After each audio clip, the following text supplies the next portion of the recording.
morning. Welcome to the Daily Echo. It is January 27th, Tremendous Tuesday or Terrific Tuesday.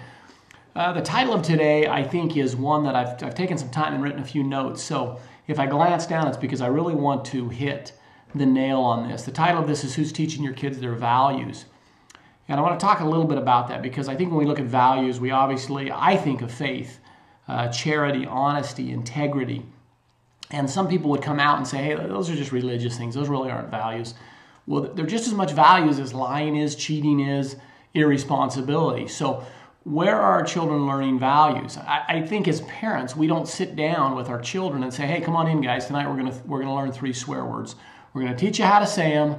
We're going to talk about them, and we're going to really make sure you learn these really well. Parents just don't do that intentionally. Now, sometimes the language of the parents causes it to infiltrate, and the children pick that up. I was in a Circle K about 2 years ago, and a man and his young son, he must have been 4, and the son was in trouble, and the son wanted a fountain drink, and the father, in the slew of about 30 seconds, must have thrown 30 F-bombs at this kid, and I'm just thinking, holy cow. And but you know the child responded back with probably 30 of his own 30 F-bombs. I need this, and at that point I realized, you know, some of these children are brought up in an environment that it's just given to them by what they see. Most of the time, this is not what happens. We need to be consistent with our kids. We need to be consistent as parents. We can't be one kind of a person teaching them and then go out and be another kind of a person that they're watching. You know, Father teaches charity, but he never gives anything away. We have to be consistent.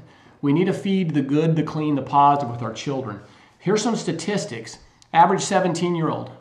17,000 hours of TV by the time they're 17, 11,000 hours of music, and I think these numbers are up a little bit. This is a few years back.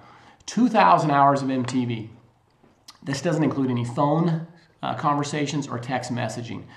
Those numbers alone, as staggering as they are, $30,000 or 30,000 hours that influences this.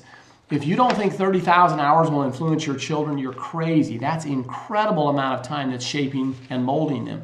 And most of us, if we have children, or we've had children, now they're grown up, the most common thing we'll hear sometimes with kids is, I'm bored. They expect to be entertained, especially nowadays. If the TV's not on, if they don't have a tablet in front of them, they expect to be bored. They haven't learned or been taught that we have to go out and create value. Think about 30,000 hours this way. 30,000 hours is equivalent to your child going to kindergarten, grade school, junior high, high school, college, medical school, going on and doing their residencies, their internship. That is less than 30,000 hours. I think that's a much better use of the 30,000 hours than what I had read before. Last thing I'm going to do here and close it up, this is a little longer than I wanted, is let's talk about this pleasure. We may say, well, we all deserve to go out and have a good time and have pleasure. A lot of times we excuse our behaviors because we want to, we deserve pleasure. We've been working all day, we deserve pleasure. 3 questions let's talk about here. If it passes these 3 questions, then it's a very good act to go out and have a good time and have pleasure. Can I repeat this pleasure indefinitely and be happy? That's the first one. Keep doing it, or you're going to continue to be happy. Good example is drugs. Let's look at cocaine.